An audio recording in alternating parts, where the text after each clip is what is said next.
Making meditation a habit, creating intentional action. So, habits are linked to other behaviors or emotional responses. And the brilliance of this is that you can change your thoughts, you can change the place, you can change the people. And if you change the links to the behaviors, you can change the habits. So, a very easy, common way to change a habit or a behavior is to link it to an already consistent behavior or schedule that you like. So, maybe you'd like to do it as soon as you wake up in the morning, you roll out of bed, and that is the first thing that you do. Or you could do it after brushing your teeth. Or maybe you're very consistent with your coffee or tea in the morning and you can sit down with that, creating a little meditation with it. So, remembering that habits are tied to people, places, things, and thoughts. We can change one of those and we might change the habit. But we might have a habit that is linked to a person. So maybe we need to develop the habit when we're not with that person, or we need to speak to that person and let them know that we'll be creating the habit. It's also really helpful if you have a buddy and you can make this a habit together. Places. This is where sometimes we'll go to a meditation retreat or we'll go to a different place and we can have really fantastic habits. And then when we come back home, all of those beautiful habits we've established have gone away. So we need to reestablish habits in our common places, not in outside places. Things. So certain things can trigger us and make us think of other things. And that is what we'll be talking about when we're talking about making a meditation space. And then, of course, thoughts. And thoughts meaning maybe an emotional thought that pops into our mind. And if we can change our thoughts, and maybe it's just your thoughts around meditation.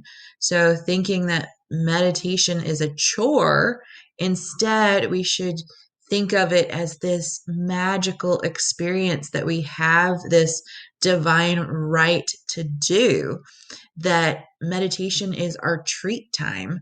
Meditation is our rejuvenation. It's equivalent to going to the spa.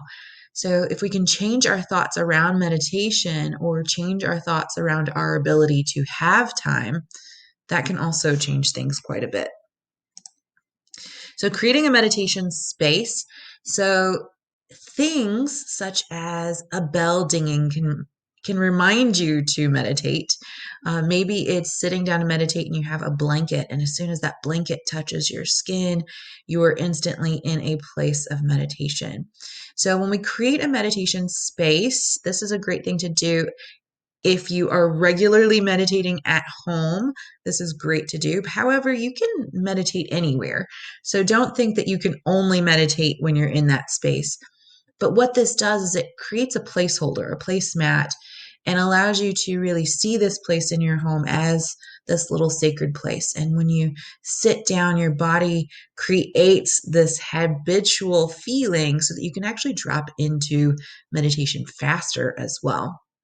So we want to create an inviting space, somewhere that you would want to sit down. And that also means that making sure it's in a place that you will want to go sit down in. So if you are trying to meditate in the middle of a living room and there's kids screaming and everything else, that may not be the best place. If you do want to wake up in the morning and roll out of bed, then having a space right there available to you would be the best option. So pick a space that's going to work well.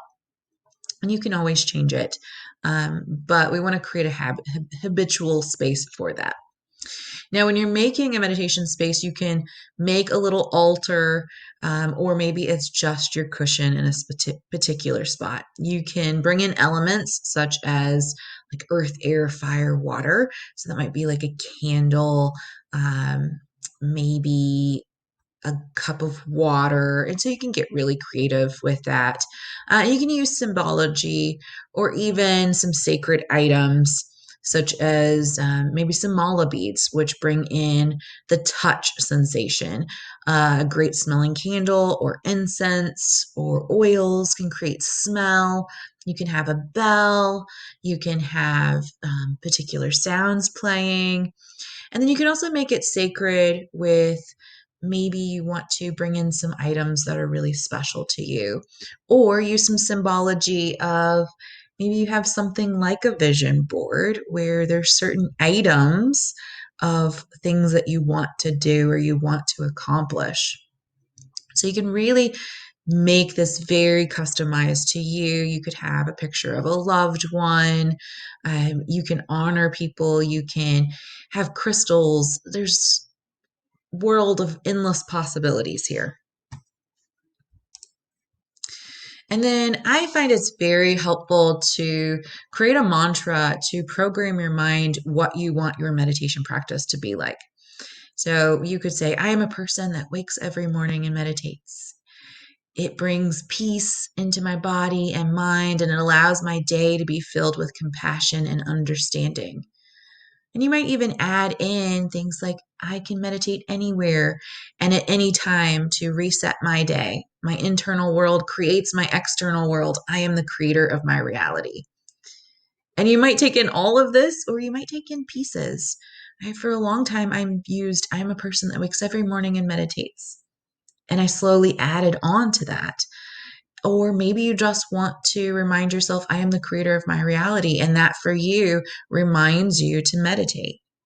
So create a mantra for yourself or use this one so that you can really begin to love and fall in love with your meditation practice. So just to summarize, again, you can link this to a habit. You can change the people, places, things, and thoughts and allow yourself to fall in love with meditating.